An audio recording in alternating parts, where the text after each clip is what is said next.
Kurt Volker, American diplomat, ex-permanent representative of the USA to NATO, director of the McCain Institute in Arizona, special representative of the United States State Department on Ukrainian affairs. Mr. Volker, hello. Hi, great to be with you. I have a lot of questions, but let's start with that. Ukraine, victories planned for Ukraine. 4 points that Zelensky mentioned. What is this? Why 4? What are these points? Maybe you know, because I don't. Well, I only know what President Zelensky has said publicly, which is not very much. Yeah. He indicated that he wants to present this plan privately to President Biden, to Hmm. Vice President Harris, and also to former President Trump. I think we can anticipate there's going to be a military component, an economic component, a political component, and as he indicated, something about future structures as well, how to secure the peace for the future. We can sort of anticipate what this might be. My sense here is that he has probably been getting some pushback from the U.S. about requests for long-range weapons and requests for additional assistance, because he's then told, "Well, what's the plan? What are you going to use this for? How does this fit together?" And so he has now put together a plan to try to answer, "Here's what we're going to do." But that being said, I think the real answer to all of this is that the US does have to provide much more substantial support for Ukraine, particularly the long range weapon systems, in order to change the playing field, to change the battlefield, so that it is more sustainable for Ukraine and less sustainable for Russia. Amen to that. Well, even at the beginning of this year, Republicans made a plan of Ukraine's victory. So, how many plans are there? I mean, how many plans do we need? The thing is that it reminds me like around the world, but not in 80 days, in 2.5 years, everyone has a plan. China has a plan. Russia has a victory plan. So, when and how the West is capable of actually working out its plan, is that even possible? Yeah. So you put your finger on it. The issue is not so much the lack of a plan as it is the lack of will, the lack of resolve coming from the US and Germany in particular. We need to demonstrate that we have the capability and the will to use it as long as necessary, as effectively as possible, so that we can convey to Vladimir Putin there is no way he will defeat Ukraine. If we were to do that, no matter how you package it, demonstrating that will and resolve is what's needed in order for Putin to then begin to change his calculations. But right now, Putin believes he can outlast Ukraine and the West, and therefore will keep fighting. Or at least, well, he acts just the way he is the authority in the West. Like what the West should react at and not react at whatever. I can spit on any rules, any imaginable rules, and we're just still deciding what's to do about Yeah. what do we have to do about it. Weapons for Ukraine could be the answer. I'm just asking. Well, maybe that is the Yeah. answer. If we draw that was the analogy. So if we draw more analogies with the Second World War, then the Second Peace Summit is Tehran and then Yalta. Well, we're waiting and just for such conferences. What are we waiting for? Do you know? So why? You said the lack of resolve. Why? What do we need? I mean, Ukraine is still here. We've actually meticulously fulfilled all the promises that we made to the West. And West promised us weapons and gave us a weapon, but we're sitting on it, but we can't use it. Yeah. You made the reference to the Tehran Peace Summit. Yalta was also part of that. One thing that is important for people to remember is that these were conferences among allied powers on the assumption of a defeated Germany. That's the kind of negotiation we actually should be having. Defeating Russia and then talking about what a peace looks like after Russia is defeated. That's the right kind of conversation. Unfortunately, that is not where we are today. Everyone is talking about negotiating with Russia, and Russia is not prepared to negotiate. That is what leads to then the conclusion, which you put into your question. We therefore need to provide the resources, the means, the will, the resolve for Ukraine to get to the point where Putin knows that he will not succeed, that his forces will be defeated.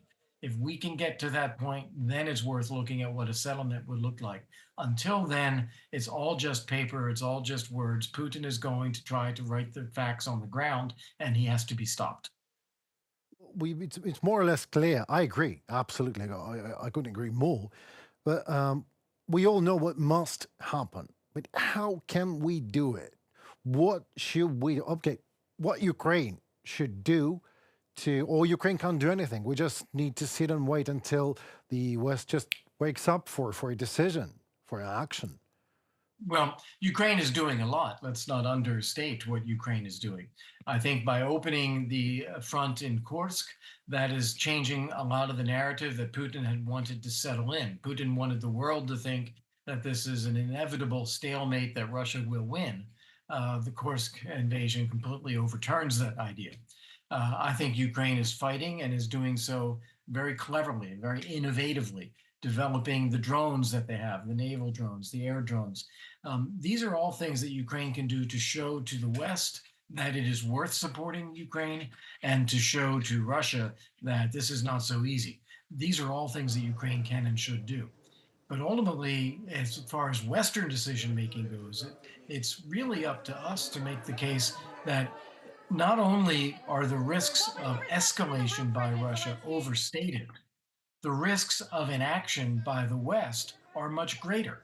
And if we fail to actually see Russia defeated in Ukraine and as quickly as possible, we're going to face much greater risk ourselves. That is not trickled through to decision makers in Washington or Berlin yet, but that is the argument that has to be made. Okay, let's hope we're progressing on a proper way to have this decision. But do you personally believe, Mr. Volker, that this decision will happen and the West will allow Ukraine to use the weapons that we are again literally sitting on right now? Yeah, the dynamics in the United States right now are slightly different from that. You have a President Biden that seems to be trapped by this fear of escalation. You have a White House that wants to avoid prioritizing Ukraine at the moment because they don't want to do anything to disrupt Kamala Harris's election campaign.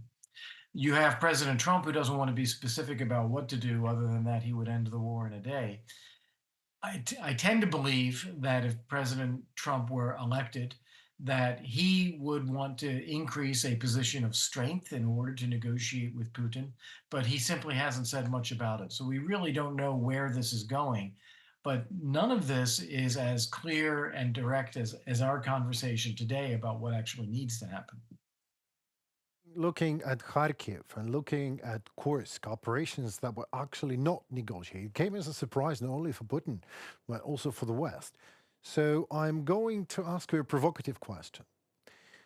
What if we use these weapons anyway, and we just wipe off the enemy's air bases off the face of the earth and see what happens in the West? What do you think will happen?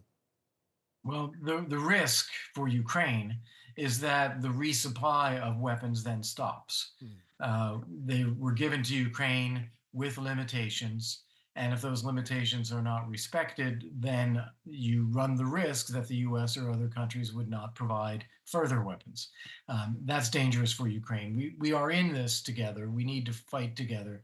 It's important that the US gets a little bit more resolve, but it's very important that the US and Ukraine stick on the same side. I agree. Again, it was just a provocation, you know. After all, I'm a journalist. I can't help myself. Sorry. So, another provocation.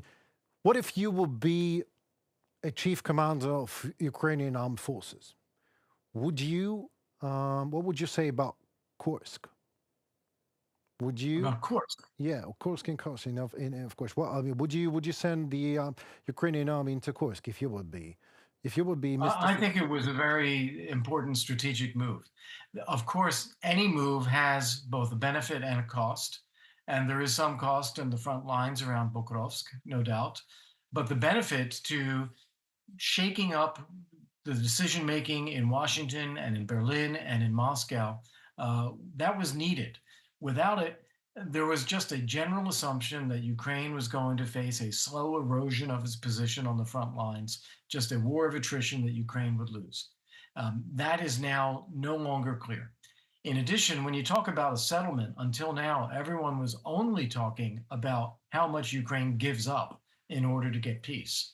Now it's more a matter of a trade, giving something back to Russia, Russia giving something up.